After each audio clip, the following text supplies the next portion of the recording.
Alright, this is a lecture video for chapter 14 where we're going to cover object-oriented programming. These are all of the topics that we're going to cover today, so there's not that many, there's just a couple of them, so let's begin.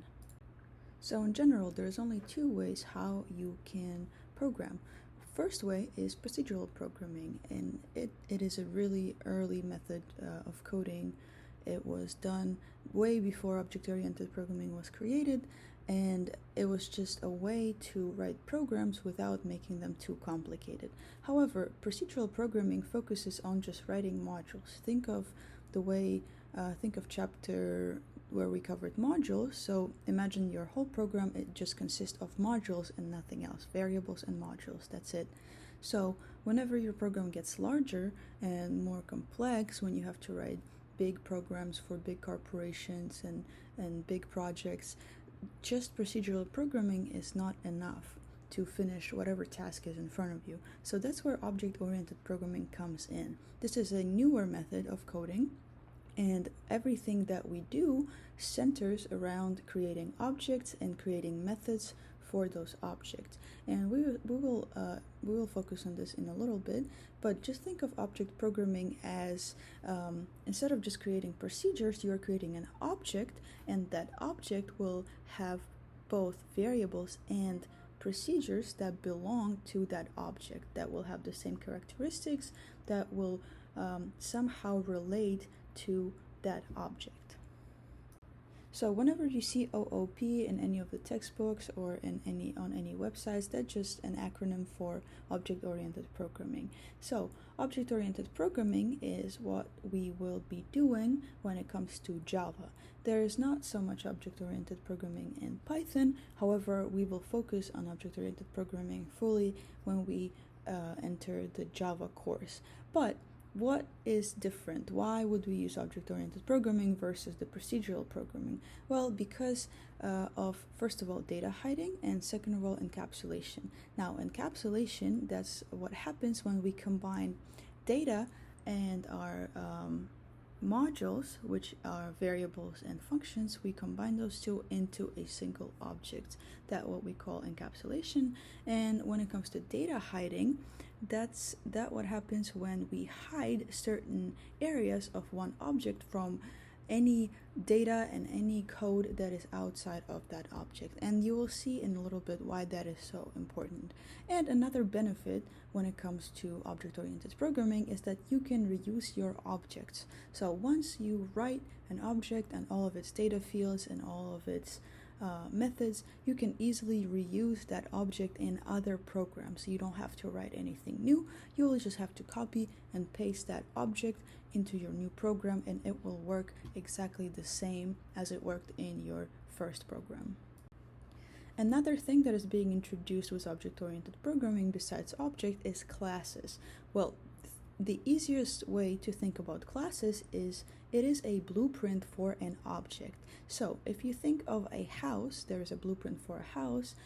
The object is going to be the actual house that is built, and the blueprint is the class for that object. A class will specify which fields and methods that object can have. However, when it comes to the actual creation of the object has a little bit more freedom, and an object can have different characteristics when it comes to variables and when it comes to methods. However, it will have to base those characteristics on the actual class, on the class where those fields and methods were declared first. When we create an object from a certain class, we call that an instance of a class. So whenever you see an instance of a class, that is just there's just an object being referred to, an object that was made from a certain class. So how is the class being created? It's very simple. It usually starts with just the word class. It is very important to specify where the class begins. So almost in every programming language that supports object-oriented programming, you will see that creating a class starts with something along the lines of class or create class or public class and stuff like that. So it's very simple. You just put the keyword class, and then you will specify the name of your class. And it's very important to know which syntax rules apply to the class names because they have the same rules as whenever you name the variables. There are specific rules for naming variables and there are specific rules for naming a class. But one thing to know for sure is that usually the name of your class will start with a capital letter. And when it comes to variables, we cannot have a variable that starts with a capital letter unless all of its letters are capital letters, and that is what we call a constant, a variable that doesn't change. Just a little recall on what a constant variable is. After that, after you define your class, you will put your field declarations. This is just a fancy word for variables. You're gonna supply the variables that your object will have, and you will supply the methods that your object will also have. Think of methods as the same as modules, functions, whatever you want to call them. So another cool thing that comes from object-oriented programming is access specifiers. Today, we're gonna focus on just two of them, public and private. But there's another one called protected, and we're going to talk about this later in the program. But today, we'll just focus on public and private. Now, when you declare a variable or you create a method with a public access specifier, that just means that anything outside of that class is welcome to access either that variable or that method. Now, private is a completely different thing. Private just means that your method or your variable that is declared with a private access specifier will not be accessed by anything outside of that class. So any code that is outside of that class will not be able to access either a method or a variable. And it is a common practice. We usually do this all the time when we're working with classes and objects. You have to make your variables private, have a private access specifier, and your methods to be public. And why would we do that? Well, because methods, you cannot really change them. Methods are just procedures that are already kind of set in stone. You cannot change them unless you rewrite them somehow. But when it comes to variables, it is very easy to change the variable when you don't mean to. So we want to make our variables private, or our fields private, and our methods have to be public. Now let's look at this example. We have a class called cell phone right here. Here are our field declarations. As I told you before, we are creating our variables, right? String manufacturer, string model number, and real retail price. But all of them have access specifier private because we don't want these values to be changed very easily, to be able to change them very easily. We only want these values to be changed if we actually mean for those values to be changed. We don't want any errors to happen. Now our methods are declared as public.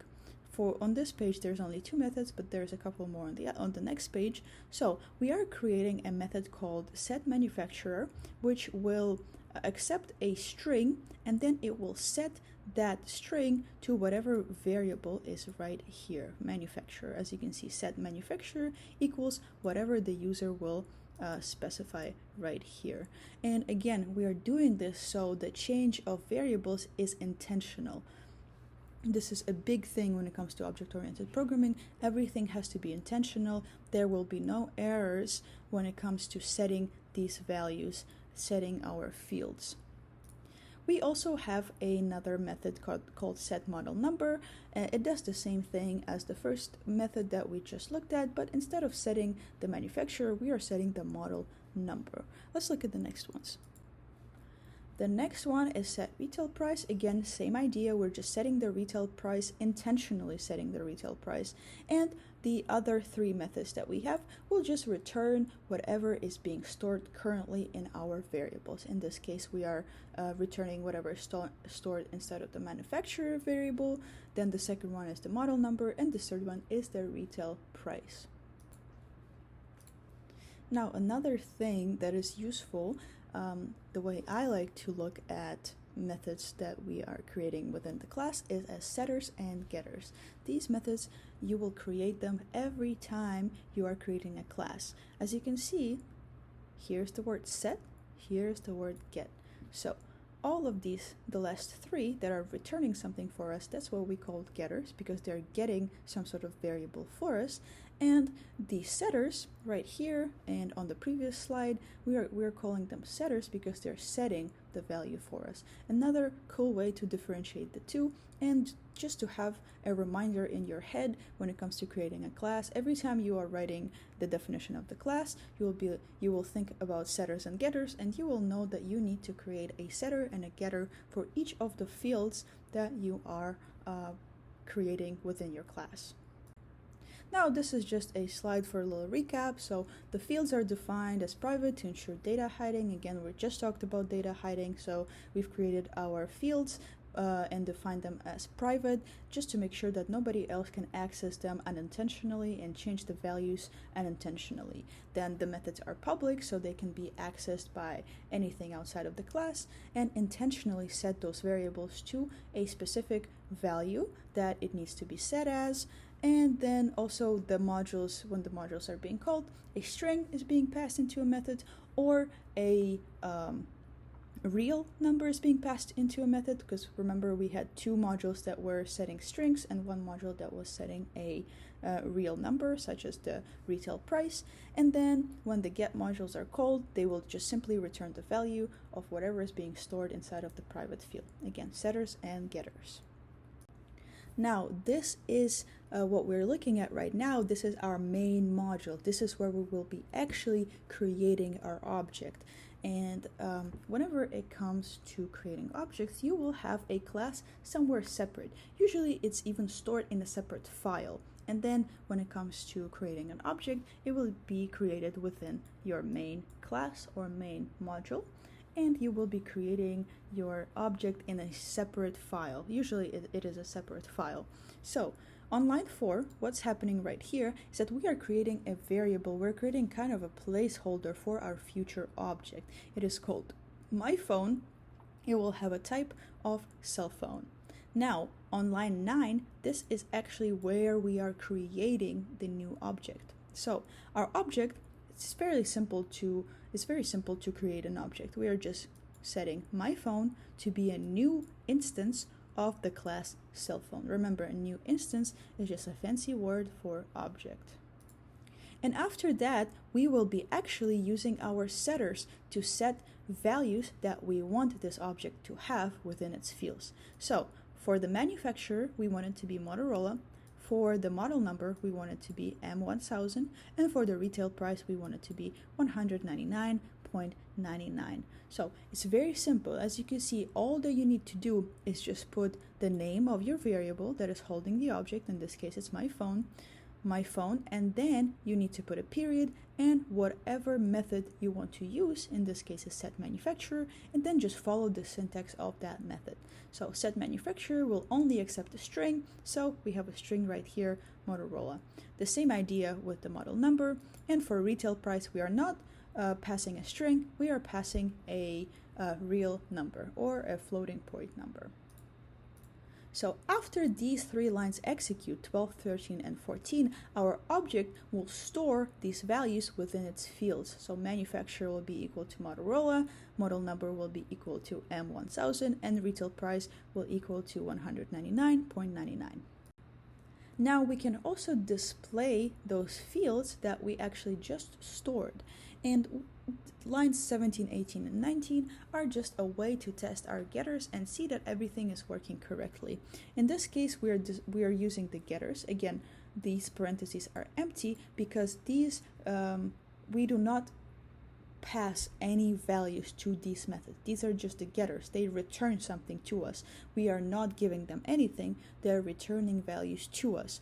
So in this case, whenever these 3 lines are executed, this would be the program output. Manufacturer is Motorola, model number is M1000, retail price is $199.99. All of these values have been passed by us earlier to the object. So this is where they're coming from. This slide is exactly what we've just talked about, so the only thing that I want to focus on this slide is the dot notation. You can see right here, the dot, this is what we call the dot notation. The dot notation is just something that we use to associate this object that we just created with whatever is inside of that class. So whenever you're using the dot notation, you're just specifying that this object needs to have access to this method right here, and it can use it. Now, if this, for example, this method setManufacturer, if it did not exist in our class, so if we tried to call a method that does not exist within this class, this would cause an error, and it will throw an error and your program would stop executing. So just be mindful of that when you're working with objects. Make sure that these methods actually exist within your class.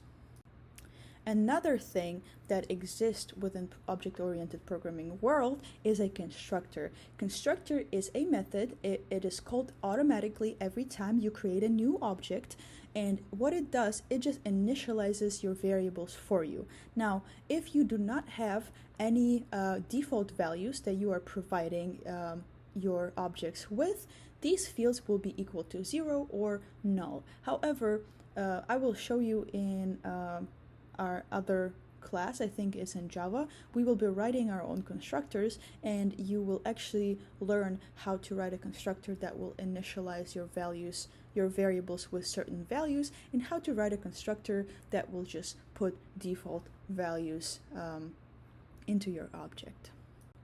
Now, UML is an acronym for Unified Modeling Language, and UML is a diagram that is very helpful when it comes to creating and designing classes. It's a very simple diagram. It only has 3 fields for you to put values in. The first field right here, you will put the name of your class. In the second one, you will put all of the fields that your class has, or all of the variables that your class has, in simpler words. And on the last one, you will just put all of the methods that your class has. Now, why would we do it? Well, because when it comes to larger programs, you will have multiple classes, you will have multiple objects, so it's important to keep track of what those classes are and what each one of the classes provides to your program. There's a couple of more nuances when it comes to creating a UML diagram, such as you will have to specify a bunch of things. You will have to specify a data type such as string, integer, Boolean, real, and so on. You'll have to specify which data type belongs to which method or which variable. Then there's also a method parameter. So if any of your methods take some values from your main program, you will have to specify which values those are and which data type of that variable. You will have to specify the data type of that variable, and you will also have to specify what access specifier that method or that variable has. A plus stands for public and minus stands for private access specifier. Here is an example of our class that we've just looked over, the cell phone class. So at the beginning we have the name, cell phone. Then when it comes to our variables, remember that they are private. That's why the minuses are right here, because all of our variables are private within that class. And then we're specifying our data type, string, and real. When it comes to modules, all of our modules or all of our methods are public, so that's why we have pluses right here in front of each one.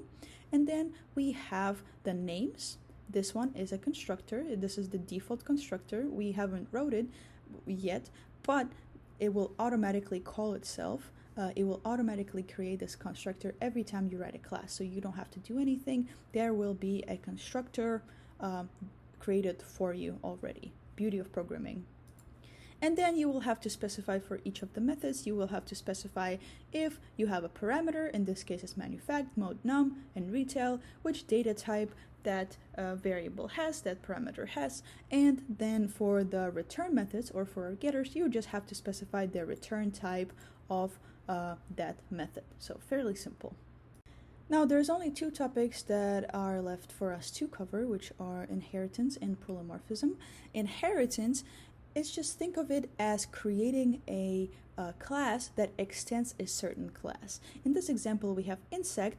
Insects, all of the insects will have certain characteristics that they share. However, there's a couple of insects that are different from the others, right? They all share the same characteristics, but they have unique features. So we can have a class written specifically for a bumblebee because the bumblebee has wings, for example, or the bumblebees collect honey. So we have to specify that, and we can specify that within a separate class. Or, for example, we also have a grasshopper. A grasshopper will also have its unique class because it has unique characteristics that do not belong to all of the insects, such as being able to jump far. So, inheritance, just think of it as making your classes more unique and making your classes more specifically tailored to your object. The superclass is what we call the base class, which is, in this case, is insect. So the more broad class is what we call a superclass. And then all of the classes that are derived from that class are the subclasses, such as bumblebee and grasshopper. Those that are more unique, those are the subclasses of the superclass. And the last thing that we're going to talk about today is polymorphism. Polymorphism is just a way for you to create methods that will have the same name but in different classes. Because again, as I said before, each of the classes are its separate thing. So it doesn't really matter if your methods have the same name because they exist within different classes. You can create the same methods that will have the same names or even perform the same functions, but as long as they are in different classes, it's all good because of polymorphism, because it allows us to use the same name for the same methods but in different classes, because you as a programmer, you will be calling those methods yourself, and since you wrote those classes yourself and those methods yourself, you should be able to differentiate between the classes even though the methods have the same name.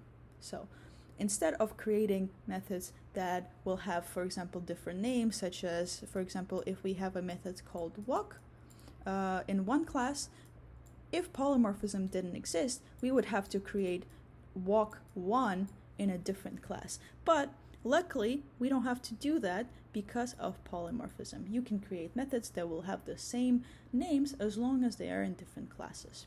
Well, this is it for today. If you have any questions, let me know. Reach out to me by email or by phone, and I will see you in the next video.